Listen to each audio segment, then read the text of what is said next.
Welcome to Shorty SuperCoach and welcome to another player profile. Early on in the piece, I know guys, but hang with me. I'm trying to get a few of these player profiles out early as I possibly can. So hopefully when people's interest does spark, probably late December, early January, then at least I've got a little bit of a stockpile of profiles waiting for people to get stuck right into. But I know it is a bit difficult. Trying to get clarity on certain players is pretty tough at this stage of the season, or year even, but I'll try to give reasonable insight and talk about players that I don't think too much is going to change in terms of position or how they train. I think the guys I'll talk about over the next couple of weeks, it's all there in front of us. We know what we've seen and what we're going to get, and perhaps there'll be marginal change, but more or less no massive positional changes and whatnot. But look, I want to talk about Dustin Martin today. I think he's a really interesting one. Obviously had that stellar 2017 season, averaged 119.3. But I just wanted to look at his numbers last year, and they dropped quite a bit. I think a lot of people, including myself, jumped on board last year thinking, well, look, I know he's expensive, but this bloke's in the peak prime of his career. He looked unbelievable through the finals. He's going to explode and just continue to go that sort of average, or maybe bump at 120 plus like some of the greats we've seen. But it didn't happen. I know he had a couple of niggles throughout, but he started the season well, ended it well. Middle patch was so-so. But he averaged 103.9 from 21 games. Qualifying final scored 122, and in that prelim just 45, which there weren't many Tigers good on that night. He scored 10 tons for the season. So an okay return, but he probably would like a bit more for a guy of his quality.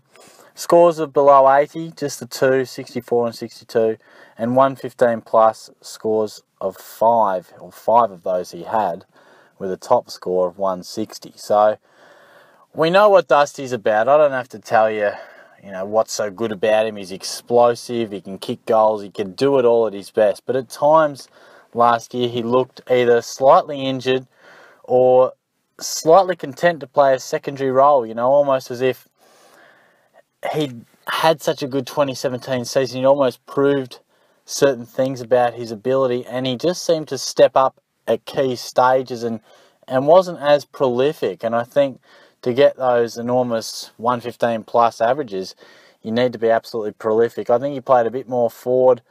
Not too dissimilar to 2017, I wouldn't have thought, but people who watch the Tigers closer could correct me on that. But he did spend a bit of time forward. Now, I mentioned off the top, rounds 1 to 5, the early stages and the end stages, real good. Rounds 1 to 5, averaged 124.8. At that stage of the season, we're thinking, gee whiz, great call, he's going to dominate again. But then he went real quiet. Rounds 6 to 15, averaged just 85.3. Before finishing the season rounds 16 to 23, 109.4. Now, that middle patch of the season was what had a lot of us tearing our hair out thinking, when's he going to come good? When's he going to come good? Do I trade this guy out? Is he going to fire up? And look, eventually he found some good scores and some good footy, but it certainly wasn't his best season. He still, was among a lot of what people were suggesting All-Australian and would be right up there in the Brownlow. But in terms of his SuperCoach, we've seen averages better than that before. I'll just go from 2011 where he really burst out.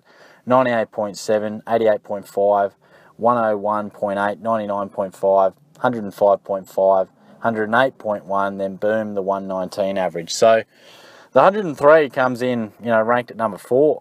He's quietest since 2014. So that leads me to think that if he can get through the pre-season injury-free, I reckon he's an outstanding selection. I think it's really tough to go past a guy who'll be priced very, very low for what he can do. So I also want to raise the Tom Lynch factor. Now, I think it is fair that when we see some of our midfielders playing forward, we can get distressed. And I've only really seen Dangerfield do it consistently as an outstanding mid-forward in terms of SuperCoach average. Dangerfield played 40% forward last season, still averaged big time. Now, Dusty, whether that was a slight factor or not, because he can kick goals, but I just think when a player does rest forward, some weeks it will work out great and they'll get a goal or two. But I think more often than not, unless they're the absolute superstar, more often than not, they can get a little bit cold, and through no fault of their own. Through no fault of their own, if the team's not playing that great, it's not coming to them, just doesn't happen to get there, all of a sudden, 15 odd minutes, they're just not seeing stacks of it, not getting a stack of points.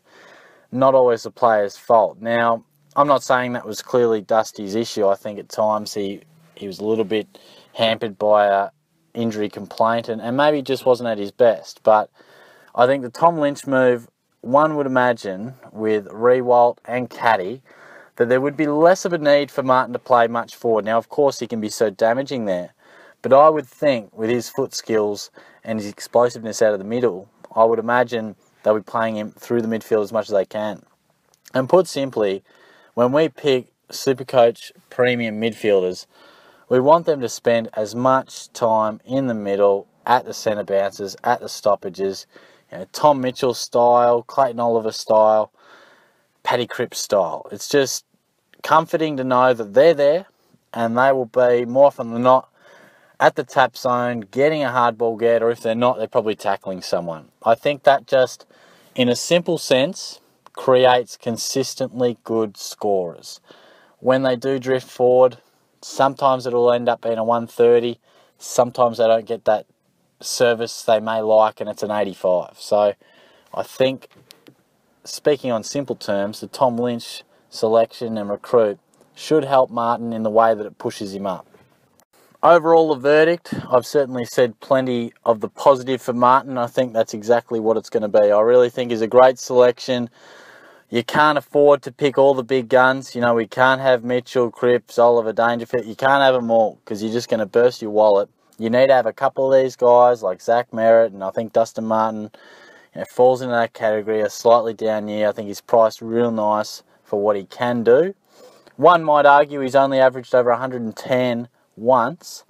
That's a fair argument, but I will back him in because I think he's a superstar of the competition with massive upside. So it's a yes from me, albeit it's December, but we'll stay tuned and see how we go. So thanks for tuning in, guys. Hopefully you're enjoying these, and look, if you're not onto them already, then hopefully you're listening through January or something like that, and you've been pleased to see that there's a few there waiting for you when your interest has peaked. But I must admit, myself, not quite living and breathing the SuperCoach just yet.